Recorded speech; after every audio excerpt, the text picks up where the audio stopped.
உங்களுக்கு இது நியாயமா இருக்கா? இன்னைக்கு அங்க ஆதிரைக்கு தாலி பிரிச்சு கோக்குற ஃபங்க்ஷன் நடக்குது. இப்ப போய் பிரபு அழிக்கிறதுக்கு யாக பூஜை பண்ணி அவ கழுத்துல இருக்கிற தாலியை இறக்கணும்னு நினைக்கிறீங்களே?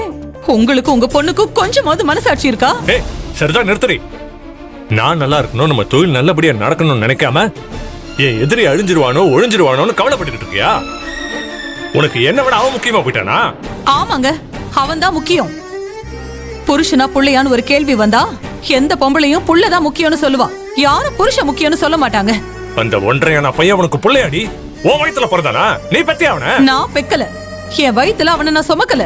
ஆனா அவன் ஏன் புள்ளதான்.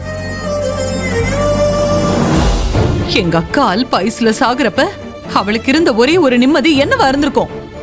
நம்ம 4 பிள்ளைங்களையும் நம்ம தங்கச்சி நல்லபடியா பாத்துக்குவா, அவ பிள்ளைங்களா நினைச்சு வளர்த்து ஆளாக்கி வாழ வைப்பாங்கிற நினைப்பு மட்டும்தான் இருந்திருக்கும். அப்படி ஏன் மேல நம்பிக்கை வச்ச என் அக்காவுக்கு என்னால துரோகம் பண்ண முடியாது.